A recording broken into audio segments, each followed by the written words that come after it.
I'm pleased to co-lead this with Meghan Azad, who's from pediatrics at the University of Manitoba, and I'm Stephanie Atkinson from pediatrics at McMaster.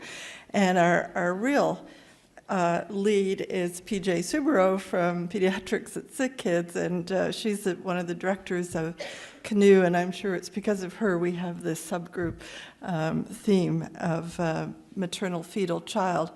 I think we didn't appreciate that we were to be joined at the hip with the Integrated Health Research Group and adults, but we really do look forward to working with Chris Charleston and John McNaughton.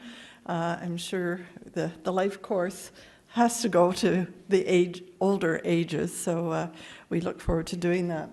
So. Fortunately, Jeff and Eleanor were able to join a conference call yesterday, and a question that Jeff asked stimulated us to start with a really basic concept to give you some history. And I guess you'd say I'm the historian and Meghan is the New Age visionary. So hopefully we'll make a team. So what we wanted to do is just explain in one slide why all of these pregnancy and birth cohorts have evolved in Canada, well, around the world, and why we're working together. So the developmental origins of health and disease really started out. David Barker is one of the key people from the UK who began this hypothesis of fetal programming, that environmental exposures during critical periods of fetal development will influence adult life, and he was using retrospective data following up adults in their 60s. But as that hypothesis moved along and more data emerged, it really became the developmental origins, because we realized that both prenatal and postnatal environment shape developmental trajectories and influence health throughout the life course. And so that is what is called DOHAD. It's a terrible name. It doesn't actually have a very nice ring to it, but it has stuck, and there is an international DOHAD society that meets in different countries around the world. There are DOHAD chapters in many countries, and in Canada, we just began last year a Canadian chapter of DOHAD. So in the grant, and I'm just excerpting words here from what was put in the grant, there were 3 specific activities targeted to this theme of maternal, fetal, and childhood. And that's linking environmental data to child, which is one of the biggest cohorts that we have. That's the one that PJ leads with Malcolm Sears. And then the other REACH cohorts that I'm going to tell you about. Is standardize and temporally adjust environmental metrics to define critical windows of exposure in fetal and infant life. And then there's some great enthusiasm about looking at physical activity at school and puberty in child and the other cohorts. So how did this all begin? Here's the history lesson part of it.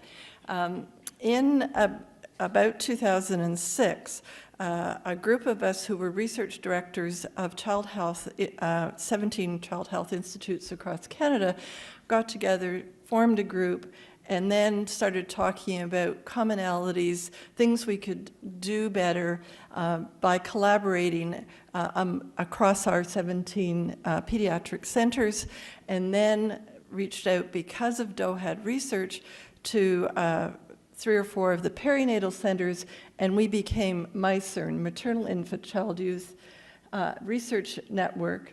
Anne Junker from UBC, who's a pediatric immunologist, is the scientific director. We have a board of directors, and I am the chair of the board of directors. And our mission has been to catalyze advances in maternal and child health care by connecting minds and removing barriers to high-quality health research.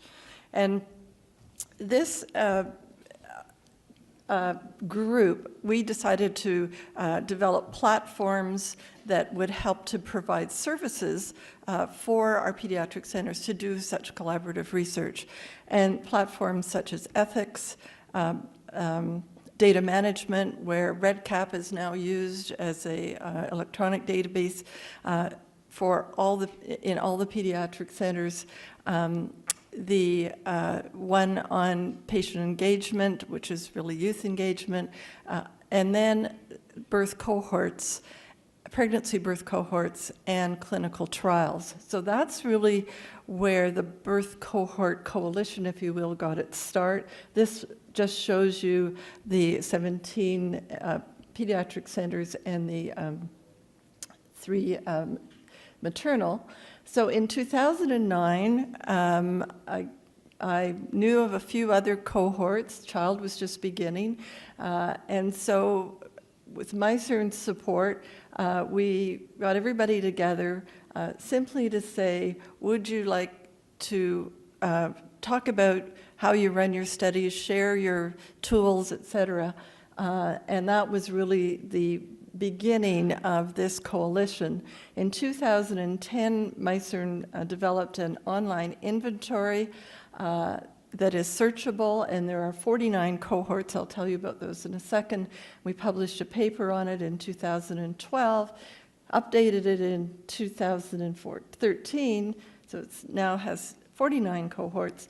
And then through various meetings that were held, CIHR's IDSI, Institute of Human Development, Child and Youth Health, we met the Maelstrom group. We met Isabelle Fortier and Danny Dorian, who's sitting over here, and decided we should get together because they had the tools for data, metadata development, and this group had the desire.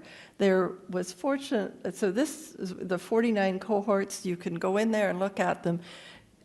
They're not all pregnancy birth cohorts. Some of them are child or subspecialty cohorts.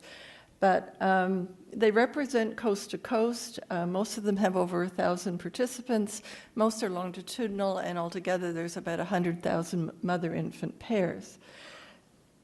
So when we combined with Maelstrom, it was first of all the meeting, and then there was, by chance, a RFA came out from CIHR, from IDSI, for a DOHAD registry. So Maelstrom has a long history and international involvement in developing study catalogs and providing harmonization platforms to integrate, process, and co-analyze data. Isabelle Fortier's done amazing work with a number of, I'm sure some of you have been involved with her. So we developed REACH, the Research Advancement Through Cohort Cataloging and Harmonization Initiative, to bring together as we identified, 26 cohorts of the 49 who are relevant to DOHAD type research. And so this is to centralize a web-based catalog so that we can talk to each other, cohorts can talk to each other. There are no data involved in it in the first round, although we do hope to do some demonstration projects. So these are the cohorts involved in REACH. There's 26 of them. They represent 53,300 mother-infant dyads and about 17,800 fathers, totaling 125 participants. They're all longitudinal. They all either start in pregnancy or have retrospective obtained data on pregnancy. So you can see they're pretty well coast to coast. So the Maelstrom catalog then is being developed now for these cohorts to have a study description, the type of information that's collected, the detailed metadata, and then they'll be ready for cohorts to develop research questions and actually analyze data. And so this is our variables classification list, 17 sections, and I just highlighted in red the ones I thought might be of most interest and relevance to the CANUE project. One is the socio-demographic and economic characteristics, and one is lifestyle and health behaviors, and one is the physical environment. But as I listened today, there may be others that are of interest. So this is the website. I encourage you to visit it. It's searchable, I guess you see, by entering up here. There are, it's only one by one that we're getting the cohorts on. So there's about 10 of them up there, but they're not all the data, not all the information is there yet. We challenged our group. We have not met by phone or disconnected by email, and asked them to go into the websites and sort of play with the catalog to see what it is, and I certainly encourage all of you to do the same. How to connect CANUE and REACH, I think it's probably the best way is through the User Engagement Working Group. This is part of our governance. I chair that, so it would be a natural link. These are the members are all people who are principal investigators of the cohorts across the country, and we're to be the ones that are liaising with all the other cohorts and everybody else in the community who we see, a synergy with. So we meet quite frequently, and I haven't even mentioned this to Jeff yet, but I was thinking if there are certain groups here or members of the other thematic groups that would like to join our meetings when we have them, teleconference meetings, that would be terrific. There are some CANUE partners who are also REACH cohorts, so Child, obviously, MICYRN, and Target Kids. And if you know of other cohorts that do DOHAD-related research, we'd love to know about them and certainly add them. So we have identified a few future opportunities, and hopefully in between tonight and tomorrow, we'll see some of those come to fruition. But Megan will now just give you an overview of where our thinking is going into our workshop tomorrow. Thanks, Stephanie. So I wanted to highlight our key questions for our working group tomorrow, and we're happy to take input from anyone in the audience today. So first is that we want to identify what existing environmental and physical activity data are available already within these Canadian birth cohorts. So what have all the different cohorts already collected, and then what new environmental and physical activity data would be useful to collect. So how could CANUE help potentially in gathering this information from the different working groups and then laying that on top of what's available in the cohorts. And so then using these data and harmonizing across the cohorts, what are the key research questions that we want to address in the near and long term? I wanted to take one moment to give an example of how this might work. So this is a paper by Michael Brower's group and some other child co-investigators where they linked traffic-related air pollution data, so using land use regression models to estimate exposures to air pollution, and then linked that to the child cohort and the allergy outcomes at 1 year of age available in those children. And so they saw some interesting relationships there. So I think this is a nice example of what's possible when we overlay these large population sort of environmental data on top of some of the nicely characterized cohorts that are available. I also wanted to take one moment to tell people about CHILD. We've kind of been referring to it all day, but I realize that probably some people aren't familiar. So this is one of our largest birth cohorts in Canada of 3,500 families from 4 different sites. And this gives you a snapshot of the different types of data that are being collected. So someone made a comment earlier, CANUE's focused on the outdoor environment, but what about the indoor environment? And that's very important as well. So I think this is a great example of CHILD has done a really thorough job of characterizing the home environment, so the indoor environment where these families live and children spend most of their time, but CANUE brings the opportunity to add on top of that the outdoor environment, and then we can look at those and how they interplay. And then these are the many other things we're collecting and can address. So going back to Chris's comment as well about confounding, here we have some really nice deep data about other exposures and phenotypes. So in terms of what we want to brainstorm with our group tomorrow and with all of you, one question is, what are the different exposure variables of interest? Some of these have been mentioned already today, and so we'll be brainstorming about that tomorrow, but things like physical activity, drug use, geographic location. Someone mentioned postal codes in the talk right before us, so we're looking at addressing how that works, and we've got those data in the cohorts, but are they available for research and so on. These are a sample of the different physical activity tools that are being used in the different cohorts, so there are many, and that will be kind of a challenge but opportunity. We want to talk about outcomes of interest, so the different health outcomes, pregnancy outcomes, since these are pregnancy cohorts, health outcomes into childhood and beyond.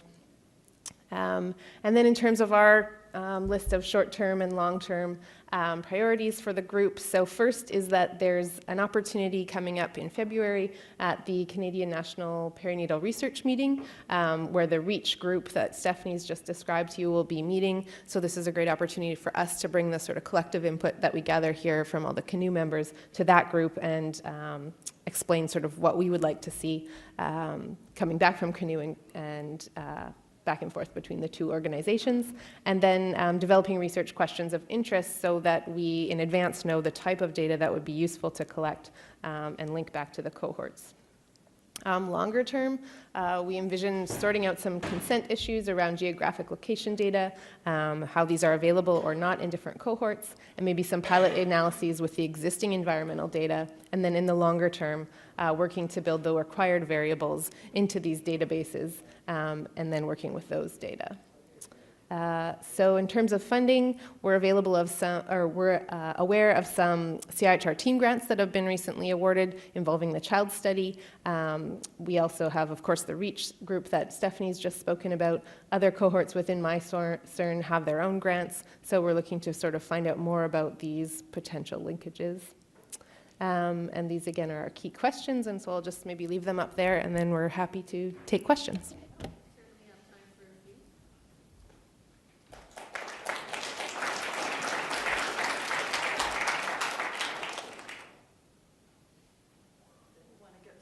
Everyone wants, yeah, we're the last ones between. I have to do a few more slides after this.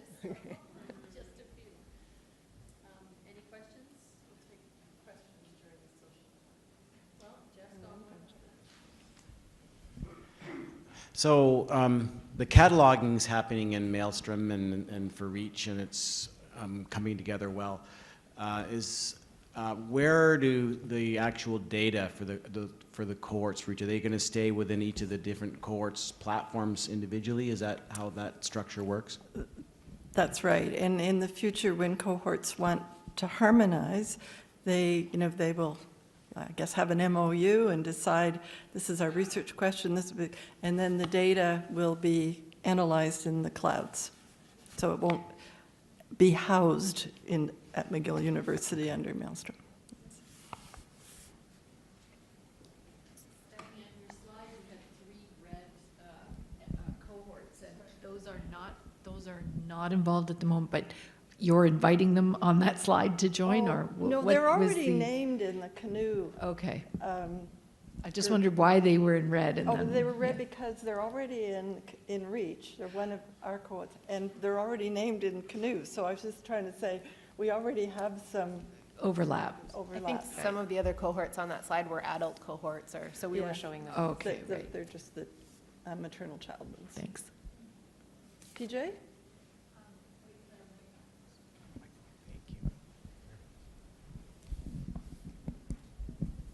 Thanks.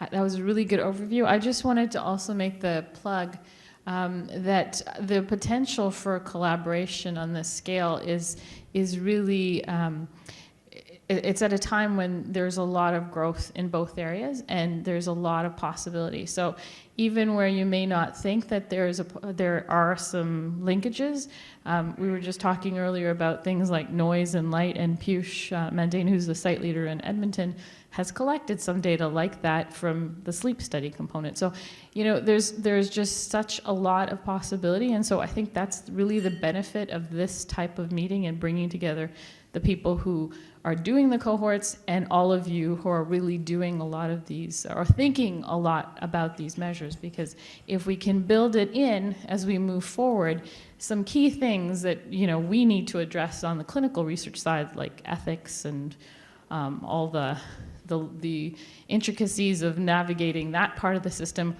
won't rest on the side of the person doing or thinking through the measurement. And that's the way it should be moving forward. Yeah, and just to add to that, I mean, these cohorts haven't stopped. As long as we can keep generating funding support, we many of us want to continue our cohorts, so there's the opportunity to add things in. I threw out the question at our users group, how many are thinking of doing physical activity measures with a real tool like an accelerometer? And I had 4 cohorts say, yes, we're now just planning for that for our adolescent phase of our children. So there's opportunity to collect data prospectively on these cohorts that are going to continue. Okay, thanks.